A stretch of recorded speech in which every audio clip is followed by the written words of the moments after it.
The Dharma, incomparably profound and exquisite, is rarely met with even in hundreds of thousands of millions of kalpas. We now can see it, hear it, accept and hold it. May we realize the true mind of the Tathagata.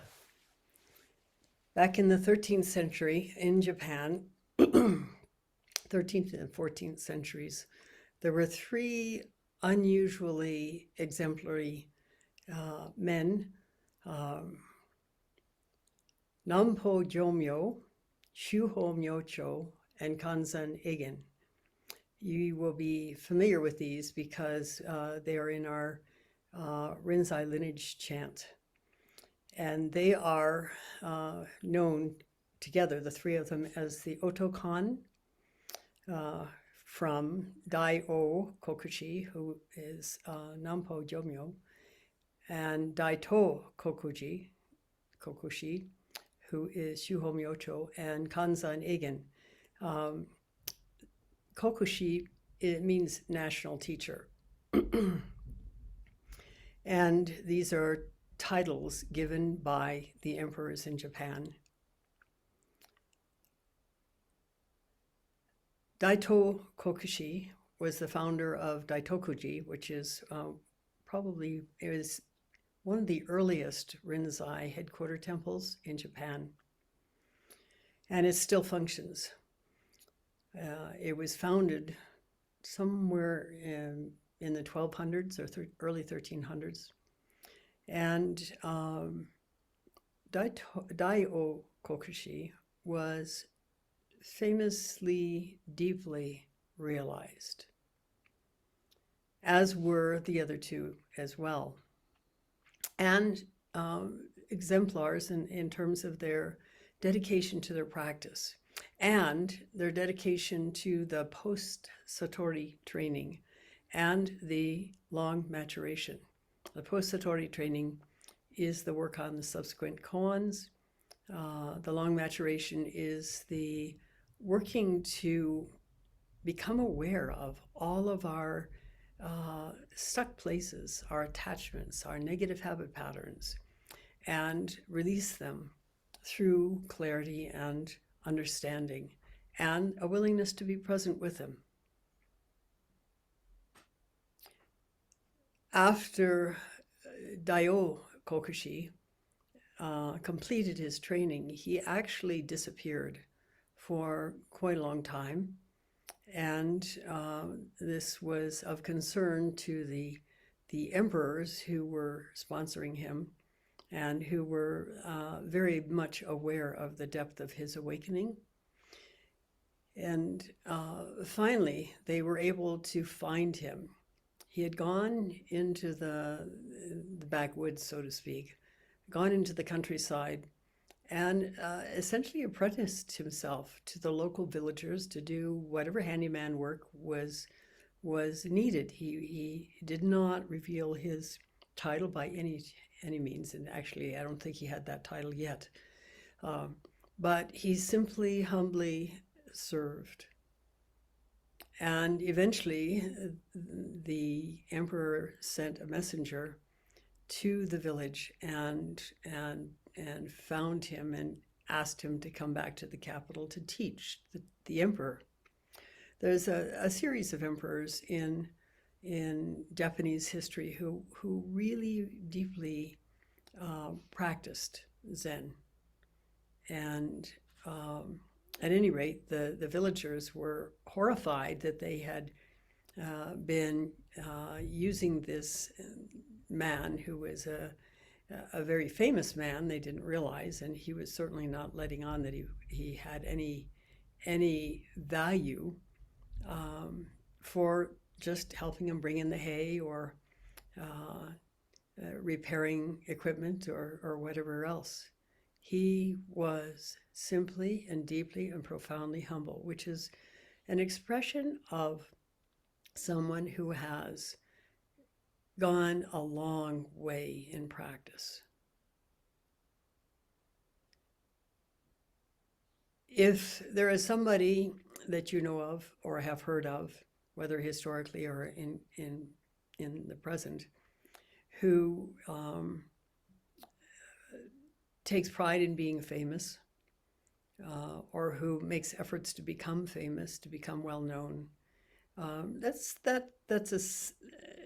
sort of suspicious, in that that person may not be as deeply realized as they would like to advertise that they are. And while there is plenty of room for many levels of teachers in the world, it can be a little dangerous. And there have been examples in the past where teachers who were not, as the term goes, fully cooked, have caused a great deal of pain and suffering in their students. So that was Daito Kokushi, and his student, who he gave transmission to, was Daito Kokushi, Shuho Myocho. And he also, when he finished his formal training, he was told by Daito Kokushi to go off by himself for 20 years and continue to deepen his opening and his awareness and the letting go. This is a major part of the long maturation. And he did. He was finally found among the beggars living under the Gojo Bridge. The Gojo Bridge is, you could translate that as the Fifth Avenue Bridge in Kyoto, ministering to the beggars and simply living with no self-importance. This is the mark of someone who has gone very, very deep, no matter what their religion is. Spiritually, to go profoundly deep is to let go any idea of self-importance. And I don't mean in a negative way. I mean clearly seeing that we are beings of God, if you want to put it that way, and that we have innate compassion, wisdom, innate value, and are just as we are, perfect. Of course, to get there, we need to do some kind of practice, some kind of Zen practice, if we're doing it in the Zen format.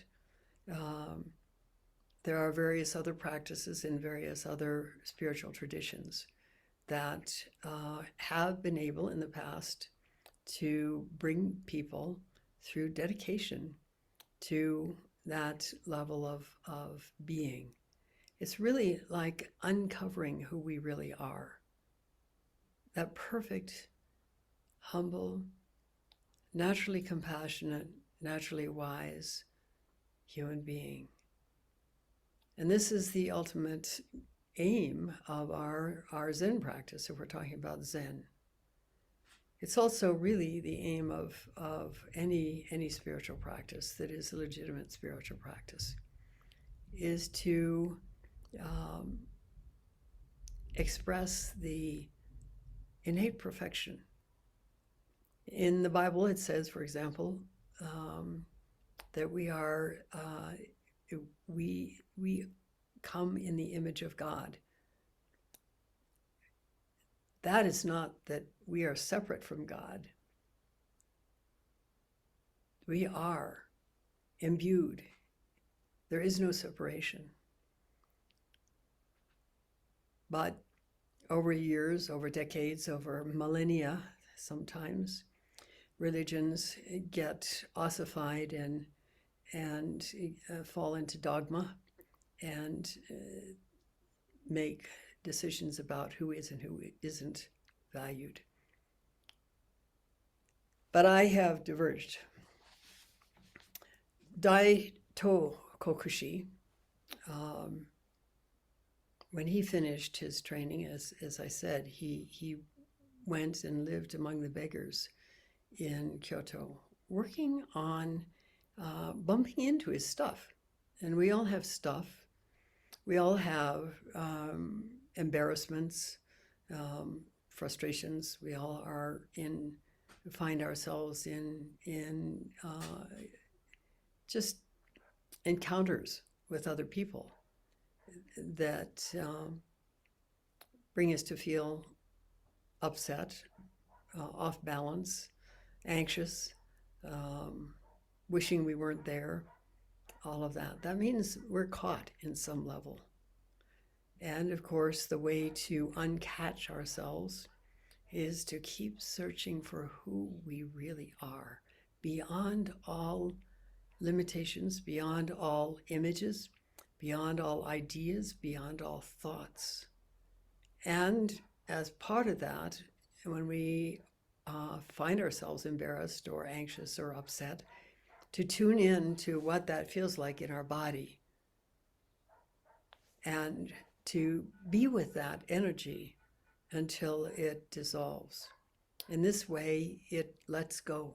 And we find ourselves, if we have fully committed to that, and it can take some time. It can take a fair amount of practice, actually, because most of us are deeply invested in not feeling negatively. And so as soon as a negative feeling comes up, we try to shut it down. But work with it, and you will be amazed at the space that you will open into and the ability to move with circumstance freely without being caught in that situation or that mind state. This is a beginning to the opening to who we really, really are. And I would like to share with you, it's called Daito Kokushi's Final Admonitions. These are the words he gave to his monks. And I should say that although Daito Kokushi lived into his 70s, Daito Kokushi died at 55 of an illness. And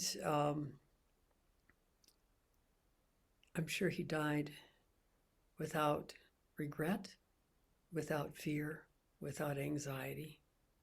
And here's what he said to his monks. And although we are not necessarily monks, certainly not monks of 13th century Japan, still, as people of spiritual practice, no matter what our practice is, we can take some inspiration in this. O you monks who have come to this mountain monastery, remember that you're gathered here for the sake of the way and not for the sake of clothes and food.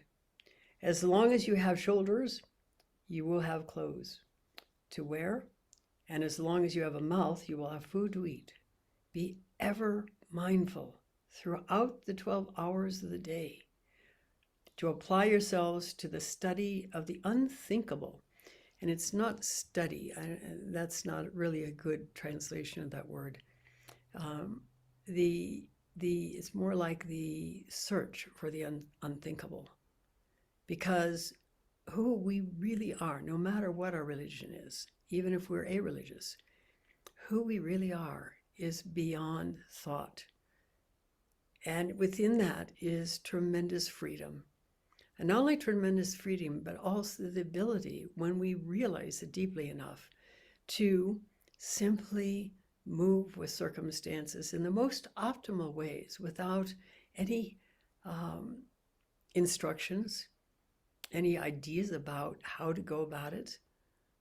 And it is a way of freely flowing with life, not willy-nilly, but freely present with life in the most optimal ways. It requires going beyond thought. And this is what he is urging his monks to do, is to not get caught in worldly ideas of what you have to have and what you want to have and so on and so forth. Now, remember, these are monks, and so they have made a commitment to live in a monastery.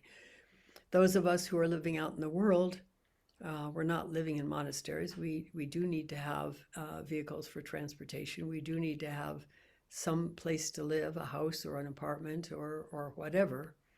And we normally have a job. And right in the midst of that, we can become free. We don't need to abandon our vehicles, abandon our housing, abandon our relationships, and so on. Right in the midst of the whole thing, as soon as we begin to realize any attachment, any sticky place, to tune in and to search who we really are beneath that stickiness, because who we really are, that original face before our parents were born, has no description, and yet it is more real than anything you can imagine. To continue. Ever be on the lookout.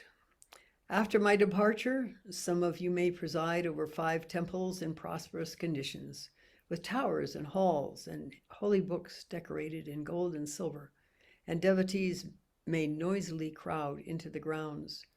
Some may pass hours in reading the sutras and reciting the dharanis, and sitting long in contemplation, and may not give themselves up to sleep. They may, eating once a day and observing the fast days, and throughout the 6 periods of the day, practice all the religious deeds.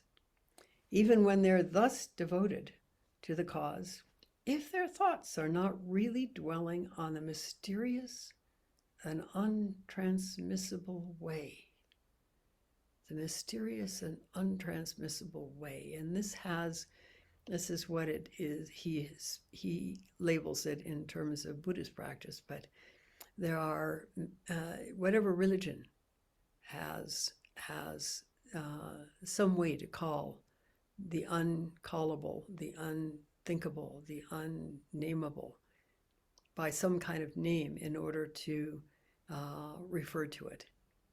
The face before our parents were born, the beloved of Rumi, and so on and so forth. God in Christianity, Allah in Islam, and countless other names. But the name is not what it is. Therefore, what is it? Who are we? What am I? This is the most important thing a person can work with, even in the midst of a daily life of work and so on and so forth, because our life is precious and we have this chance to become truly free, and not just truly free for our own sake, but truly free so that we can use our gifts in this life to be supporting and helpful in relieving suffering from all beings. This really is the mission of everyone who comes into birth in this life, whether we know it or not. Many people mistake it and get into addiction, whether it is buying things, whether it is drugs or alcohol or sex or parties or movies or work or whatever. They miss the point. Their motive is to search for that unnameable.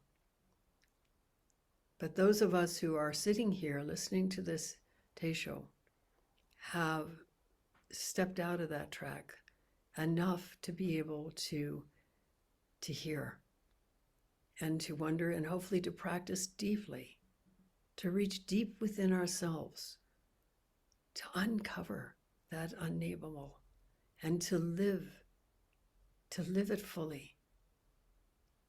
And he continues.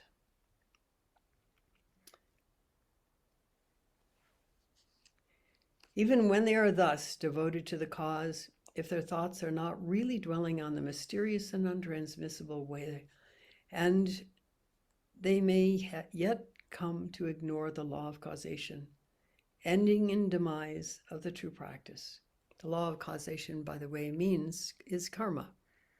It means that what you do sets into motion a result that will come back, and it will either be a positive or a negative result depending on that first move. And then it continues on. Everything we do has an effect and creates a new cause.